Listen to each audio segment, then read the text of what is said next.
Are you a Green Bay Packers fan? If yes, you are in the right channel. Before watching the video, I ask you to please subscribe to the channel and like the video. Thank you. Can punter Daniel Whelan push veteran Pat O'Donnell for Packers roster spot? The Green Bay Packers signed Daniel Whelan this offseason, giving them 2 punters on the 90-man roster, along with veteran Pat O'Donnell.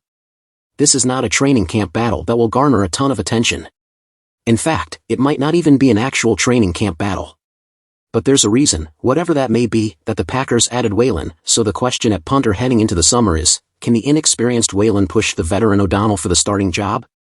Whelan was named to the All-XFL team this past spring, beating out former NFL punter Marquette King. Whelan averaged 45.6 yards per punt, the 3rd best in the league, with a long of 66 yards. He also had 11 of his 29 punt attempts finish inside the 20-yard line with only 2 touchbacks. Before that, Whelan was an All-American punter at FCS UC Davis.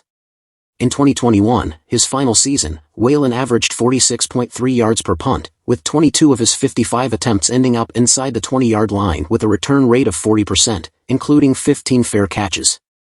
For what it's worth, Whelan graded out very well by PFF's metrics with a final grade of 88.7, which would have been among the best at either the FCS or FBS levels.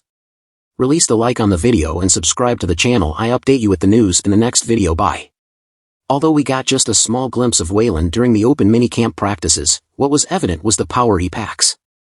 As Bill Huber of SI noted, Whelan's average hang time on the 6 punts he had during the second day of practice was 4.74 seconds compared to O'Donnell's 4.20 second average. Along with punting, Whelan was also taking reps as the holder on field goal attempts for Anders Carlson. After bouncing from J.K. Scott to Corey Bojorquez, O'Donnell was brought in last offseason to provide some stability to the punter position, which he did. In terms of raw numbers, such as yards per attempt, punts inside the 20, hang time, and number of fair catches, O'Donnell ranked in the bottom 3rd, or close to it, in those categories, but there weren't any egregious errors either, which for the Packers was a win. O'Donnell also played a role in Mason Crosby's bounce-back season with his ability as a holder, one of the big reasons he was signed. If I were to guess right now, I would still predict that O'Donnell will be the Packers punter come week 1. For starters, while there are cap savings if Green Bay were to release him, that figure is just $1.25 million. Not to say that the Packers can't use all the cap help that they can get, but that number on its own isn't nearly enough to dictate the decision, either.